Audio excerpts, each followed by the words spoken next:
C'est en pleine nuit, ou plutôt aux aurores, que la journée commence pour les pèlerins du diocèse d'Aix et Arles. Il est 2 heures du matin et ce moment, ils l'ont attendu depuis 2 jours. Dans quelques heures, ils vont assister à la messe de béatification de Jean-Paul II. On a le temps de se reposer. C'est Jean-Paul II qui le disait toujours. Il disait toujours, quand on le freinait pour aller à droite et à gauche, parce qu'il était quand même fatigué, il disait toujours « j'aurai le temps de me reposer ». Voilà, nous c'est pareil. Et c'est en chanson que les 700 pèlerins prennent le chemin pour Rome. 10 minutes de bus, puis 1 heure de trajet en train. Malgré la fatigue, petits et grands sont du voyage. Mais elle serait venue 6 ans en avant, elle aurait été embrassée par Jean-Paul II. Voilà, je fais les 100 pas pour l'endormir. Arrivé à la gare de San Petrillo, c'est au pas de course que le groupe se dirige vers la place Saint-Pierre. Les pèlerins le savent, il faut se presser pour être aux premières loges. Allez-y, parce qu'ils avancent vite. Oui, ils sont devant. C'est le deuxième drapeau français. On approche, on n'est pas loin du tout. C'est une belle journée qui se prépare. On espère que ça va bientôt ouvrir. Après 6 heures d'attente, la messe de béatification tant attendue démarre. Des millions de pèlerins, comme le diocèse d'Aix et Arles, ont bravé la fatigue pour témoigner leur amour et leur reconnaissance à Jean-Paul II, ce pape polonais.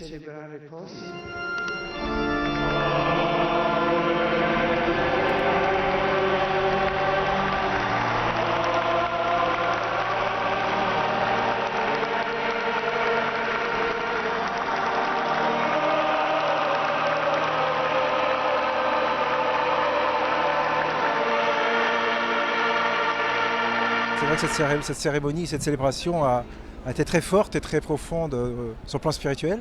Je suis comblée parce que c'est une grâce pour moi. Et vraiment, je prie Dieu de m'aider en tout. On a déposé les cierges à côté des reliques, donc le sang de Jean-Paul II. Et donc on était toutes les deux côte à côte et c'était assez émouvant, c'est incliné en même temps. Donc c'est vrai que c'était un moment assez fort. Lorsqu'on a présenté Jean-Paul II pour la première fois au moment de la sanctification. Voilà. C'était merveilleux, très émouvant.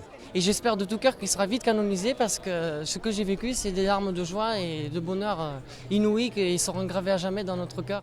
Émus, avec dans la tête des images de la béatification, les pèlerins terminent ce pèlerinage par une rencontre un peu privilégiée avec sœur Marie-Simon-Pierre. Père, de la fenêtre de ta maison, Jean-Paul II nous croit et nous bénit. Nous avons été rencontrer Jean-Paul II, notre pasteur, et il nous a rassemblés au nom du Christ, comme s'il était présent au milieu de nous. Nous avons eu la joie évidemment d'avoir sœur Marie-Simon-Pierre au milieu de nous, qui nous rappelait sa présence, et nous avons terminé le sommet de notre démarche au retour par la vénération des reliques de Jean-Paul II sur le bateau. Et sur le ferry qui les ramène en France, les pèlerins en ont conscience.